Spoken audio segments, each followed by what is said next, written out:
Well, yeah, it all started from the Custard Factory.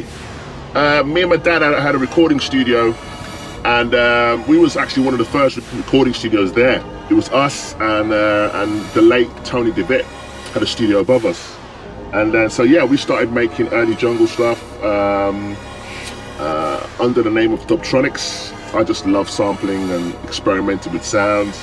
You know, my dad had an Akai 950 and an Akai 900 sampler, and I started experimenting and stuff, and just, you know, just playing, just throwing stuff in the sampler and just making beats, man, just making sounds, anything, just being creative. You know, I didn't think about what it was. It was just like, you know what, it just felt good. You know, there was no creative constraints in what I was doing, so I enjoyed doing that. So we had a few releases under the Dubtronix name. We had a couple of albums. The first album was through a label that was actually based in the Custard Factory called B9 Records. Big up BMP Records, big up B9 Records, Yogi and all the crew. And yeah, they invested in an album release with us, and that was my first taste of actually putting my music out there. You know what I mean? And the feedback from that was great. Then we started to put out a few singles on our own imprint, Dubtronix. So the act was Dubtronix, then we had a label called Dubtronix. And then, yeah, we started a few releases. I hooked up with the legendary, and, you know, rest in peace, G.E. Real, the 4-deck wizard. He had a big influence on me as far as production-wise, because he was a DJ on the circuit. He was all over the place.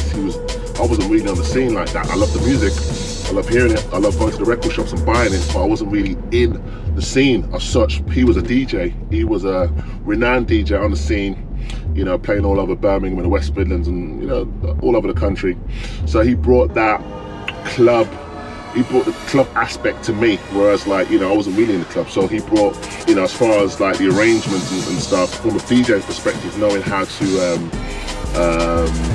you know, arrange the track in such a way so DJs will play it, knowing about the intros, knowing about the drops, knowing when to come back with the build up, with the drops, you know what I mean? So that was very educational for me.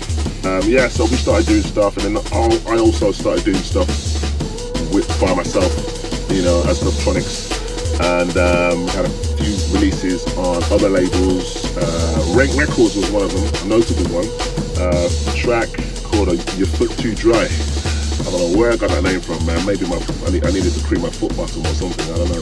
But you know, came out on Rank Records, done quite well. And yeah, man, and we just kind of, you know, done a handful of singles from there on.